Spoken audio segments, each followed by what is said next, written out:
नमस्कार दोस्तों।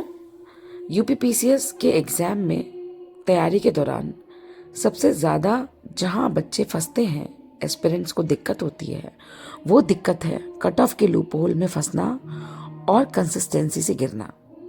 कंसिस्टेंसी ना होने के कारण ना जाने कितने बच्चे अपने सालों दे देते हैं। और ऐसा नहीं है कि वो तैयारी नहीं करते, ऐसा नहीं है कि वो मेहनत नहीं करते, ऐसा नहीं है कि वो किसी भी चीज़ से कट ऑफ नहीं होते। हर जगह से वो अ, अपने आप को आइसोलेट करके इस तैयारी में अपना समय दे रहे होते हैं, फिर भी रिजल्ट्स उनके मन मुताबिक नहीं आते। जस्ट रीज़न इज़ दैट कि वो कंसिस्टेंसी के साथ इस चीज़ को फॉलो नहीं कर पाते। एग्ज़ाम से पहले तो पढ़ते हैं, कुछ समय पहले जब सारा जहान पढ़ रहा होता है तब भी वो पढ़ते हैं, लेकिन जो एक साइलेंट मोड होता है जहाँ पर जैसे अभी जो जोन अभी चल रहा है, जिस समय हमारे कोई एग्ज़ाम अभी नहीं लगे हैं, हम रिज़ल्ट का वेट कर रहे हैं। कुछ बच्चे रिज़ल्ट से पहले ही जान चुके हैं कि उनका नहीं हो रहा है। कुछ बच्चे कट ऑफ के बाउंड्री पे बैठे हैं और प्रार्थना कर रहे हैं कि आरओ जैसा ना हो जाए हाल, या जो भी रीज़न रहा हो। लेकिन हम सब जिस साइलेंट मोड पर हैं, ये होता है तैयारी का साइलेंट जोन, जहाँ पर आपको अपने तैयारी एक पेशेंस लेवल, एक अधिकारी की तरह, एक पीसीएस ऑफिसर की तरह आपने अपने आप को संभालना होता है और अपनी तैयारी को धीमी गति से ही सही लेकिन एक दिशा में रखना होता है। यहीं पर हम सारे विद्यार्थी जो भी एस्पिरेंट फेल होते हैं। क्यों कहा जाता है कि जब भी पीसीएस या आईएएस की तैयारी होती है तो उसमें 0.1% बच्चा सेलेक्ट होता है फाइनल और बाकी सब बाहर निकल जाते हैं। ऐसा क्या कर लेते हैं वो 0.1% जो बाकी लोग नहीं कर पाते? वही होती है कंसिस्टेंसी। वो कंसिस्टेंट रहते हैं और बाकी लोग कंसिस्टेंसी से दूर भागते हैं, किसी भी तरीके से बहाना निकालते हैं, एक्सक्यूजेस निकालते हैं, आंसर्स ना लिखने के, पढ़ने के नहीं, मेंस ना पढ़ पाने के, अपनी स्थितियों को, अपने आसपास की परिस्थितियों को, हर चीज़ को ब्लेम कर लेते हैं और कोई ना कोई बहाना उन्हें मिल ही जाता है अपने आप को पीछे सेटबैक करने का। मैं एक ऐसे आईपीएस ऑफिसर को जानती हूँ, मैं नाम लूँगी, मेरे फ्रेंड ही हैं, जो मेरे साथ मतलब बैठ कर लाइब्रेरी में, फ्रेंड नहीं मुझसे जूनियर ही है, मतलब मुझसे छोटे थे उम्र में और मेरे साथ बैठकर लाइब्रेरी में पढ़ते थे। उनकी पढ़ाई का डेडिकेशन मुझे इतना याद है आज भी कि वो लेवल ऑफ डेडिकेशन मैंने आज तक खुद में या बहुत कम बच्चों में ऐसा डेडिकेशन देखा है। और जिनमें भी वो डेडिकेशन लेवल होता है ना, उनका सिलेक्शन तो कोई रोक ही नहीं सकता। हमसे छोटे होने के बावजूद पढ़ाई का डेडिकेशन ऐसा था उनका, वो बन गए हैं आईपीएस, अच्छी पोस्ट पे पोस्टेड है साउथ इंडिया में अभी। उनका ये हाल था कि पंखा, अगर गर्मी में लाइट चली गई और लाइब्रेरी की एसी बंद हो गई, पंखे बंद हो गए, तो everybody use to go out from the library, but he is the only person, he was the only person जो वहाँ बंद पंखे के नीचे बैठकर भी पढ़ रहा होता था। तो मुझे लगता था कि ये कितना ज़्यादा बंदा पढ़ाकू है, क्या लेवल ऑफ डेडिकेशन है उनका। ऐसा नहीं है कि उसका ध्यान कहीं और चीज़ों में रहता नहीं था, उनका ध्यान अपनी फेवरेट चीज़ों में भी जाता था, गाने भी वो सुनते थे, लेकिन उनका ये था कि जब पढ़ रहे हैं तो सिर्फ पढ़ रहे हैं, उस समय माइंड इधर उधर नहीं जाएगा। और कंसिस्टेंसी बहुत ज़्यादा थी उनमें, बहुत ज़्यादा थी, और अपना टाइम वेस्ट बिल्कुल नहीं करते थे। और रिजल्ट्स भी आए, वैसे उनका सिलेक्शन भी हुआ।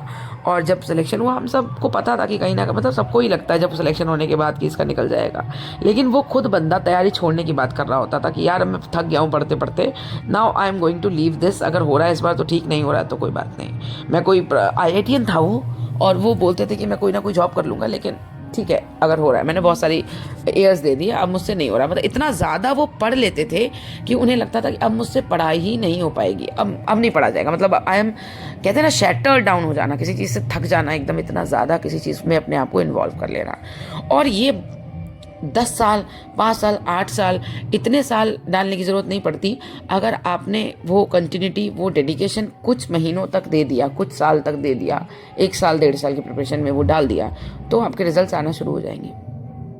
कंसिस्टेंसी और डिसिप्लिन, ये 2 चीज़ें। अब देखिए ना, आंसर राइटिंग ग्रुप शुरू होने के बाद कितने बच्चों ने कहा था कि मैम प्लीज़ ऐसा कराइए, हमने शुरू किया। और सच बताऊं तो फ्री ऑफ कॉस्ट मिले हुए एफर्ट्स यूजलेस लगते हैं सबको। अभी हम ही ये पैसा ले कॉपी चेक करते हैं या कोई भी एक मिनिमम चार्ज लगा दें तो शायद नंबर ऑफ स्टूडेंट्स आए या ना आए वो अलग बात है, लेकिन वो उनके लिए वैल्यूएबल हो जाएगा। लेकिन अभी फ्री में मिल रहा है कि हाँ, मेंस आपका PYQ तैयार हो रहा है, कोई बुक में भी उतने अच्छे आंसर्स आपको नहीं मिल पाएंगे जितने आप खुद से ढूंढ के ला रहे हो, खुद से मेहनत करके ला रहे हो, और तब भी आपको उस उन चीज़ों की कदर नहीं होती, किसी को भी नहीं होती। मैं सच बता रही हूँ, किसी को भी फ्री में मिली हुई चीज़ों की कदर नहीं होती। ये सब कोई सब्सक्रिप्शन के लिए नहीं है, ये सब कोई इसलिए नहीं है कि बहुत सारे सब्सक्राइबर मिल जाएंगे मुझे, बहुत सारे व्यूज़ मिल जाएंगे मुझे बहुत पसंद है आप सबसे इस तैयारी के बारे में बात करना, बहुत ज़्यादा। मैं जब से आप लोगों से जुड़ी हूँ, कभी कभी मुझे तैयारी के दौरान ऐसा लगता था कि मैं किससे जाके बोलूँ, कौन समझेगा उन चीज़ों को, उन लूप होल्स को, या मैं किसको बताऊँ। सब कोई भी बोल सकता है ना कि अभी तो खुद तो हम अचीव नहीं कर पाए, लेकिन अनुभव आपका बहुत सारे लोगों को वो गलतियां करने से बचा सकता है, ठीक है। तो वो जब मैं आपसे जुड़ी, आप सबसे बात करने लगी और मुझे लगा कि नहीं, मेरी चीज़ें, मेरे अनुभव किसी एक को भी अगर फ़ायदा पहुंचाएंगे तो शायद कुछ तो ऐसी चीज़ें होंगी जिससे वो रास्ता बाईपास कर लेंगे, वो गलतियां नहीं करेंगे जो मैंने की थी। गलती की है तब ना सिलेक्शन इतना लेट हुआ, या सिलेक्शन में देरी हो रही है, क्यों ऐसा हो रहा है? तो गलतियों की वजह से ही ना। किस्मत तो सेकेंडरी फैक्टर है, पर आपकी गलतियां भी बहुत ज़्यादा मायने रखती हैं कि आपने गलती क्या की है तैयारी के दौरान। देखिए, ये इसलिए भी होता है कि हम सबके परिवारों में ना कोई ऑलरेडी IAS IPS या PCS की फील्ड या बहुत सारी ऐसी जो हम सपने देखते हैं उनसे जुड़े हुए लोग नहीं हैं, और हैं भी तो वो हमें गाइड नहीं कर पाते। ऐसे लोग हैं जिनको मतलब जो सपने तो दिखा सकते हैं लेकिन वो आपको गाइडेंस प्रोवाइड नहीं करा सकते। गाइडेंस हम यूट्यूब, बहुत सारे बच्चे हम में से ऐसे होंगे जो यूट्यूब पे ही पूरी तरह से डिपेंडेंट होंगे, जिनके पास नहीं है इतने पैसे, फाइनेंशियल रिसोर्सेज जिससे वो दिल्ली जा सकें, लखनऊ जा सकें या प्रयागराज जा सकें और बड़े बड़े शहरों में जाकर वो पढ़ सकें। तो अगर किसी की तैयारी या किसी की टिप्स से, यूट्यूब से, कहीं से भी किसी को कोई हेल्प मिल जा रही है और वो अपनी तैयारी को आगे की राह दिखा पा रहा है, तो इससे अच्छी बात कोई और हो ही नहीं सकती, फ्री ऑफ कॉस्ट एफर्ट्स की। लेकिन आपको रहना क्या है, करना क्या है, कंसिस्टेंट रहना है। कट ऑफ का जो लूप होल है ना, सब कहते हैं कि बच्चों को परेशान नहीं होना चाहिए कट ऑफ को लेकर, लेकिन ऐसा होता नहीं है। बीइंग एस्पिरेंट आपको कट ऑफ, जब तक आपका रिजल्ट नहीं आता आपको वो कट ऑफ परेशान करती है। आप कोई भी वीडियो देखोगे, वो लोग भले ही व्यूज़ बढ़ाने के लिए बना रहे हो, पर आप एक होप के साथ देखते हो कि क्या हम इस रेंज में आ रहे हैं, क्या ये कट ऑफ, क्या सबका प्रिडिक्शन उस हिसाब से है, क्या मैं ऊपर। इंसान कट ऑफ के प्रिडिक्शन से ऊपर होने के बाद भी वो वीडियोज़ देखता जाके। लेकिन मैं बस ना कहूँगी कि उन वीडियोस को देख के पूरा दिन बर्बाद करने की ज़रूरत नहीं है। अपनी मेंस की तैयारी में लगी है, मेंस प्री जो भी आपको ठीक लगता है। मेरे हिसाब से तो आपको मेंस ही पढ़ना चाहिए, क्योंकि प्री अभी काफ़ी दिनों तक है नहीं। तो उससे पहले आप अपना मेंस तैयार कर लोगे, सिलेबस तैयार करके रख दोगे। अभी कितने बच्चे ऐसे होंगे, मैं सच बता दे रही हूँ, टिप्स अभी आप सब अपने दिल पे हाथ रख के अपने आप से पूछना, क्या आपके मेंस के नोट्स सारे GS सब्जेक्ट तैयार हैं? आंसर रहेगा नहीं। तो जब आपके मेंस के नोट्स ही नहीं तैयार हैं, तो जब प्री निकल जाएगा तो क्या कर लोगे? कुछ नहीं हो पाएगा। तो ये गोल्डन पीरियड है, जब तक मेंस नहीं होता आप वो नोट्स तैयार करें। और अगले प्री के अभी अता पता भी नहीं है, अभी कोई डेट डिसाइडेड नहीं है, तो अच्छा खासा टाइम पीरियड है जब आप कर सकते हो कुछ ना कुछ। तो डिसिप्लिन के साथ, कंसिस्टेंसी के साथ, कट ऑफ की वीडियो से दूर हो लगे रहिए, उन सारी वीडियो से दूर होकर, और अपने आप को आगे की ओर बढ़ता हुआ देखिए। यकीन मानिए ये एक दिन में नहीं होगा, लेकिन एक दिन ज़रूर कर पाएंगे आप। तो कल से प्लीज़ कट ऑफ की वीडियोस कम से कम देखिए, अपने आप को पढ़ाई की तरफ बढ़ाइए, पुश कीजिए, ताकि आप अपनी पढ़ाई को कंसिस्टेंट होकर डिसिप्लिन वे में कर पाएँ और PCS की फाइनल लिस्ट में अपना नाम बना पाएँ।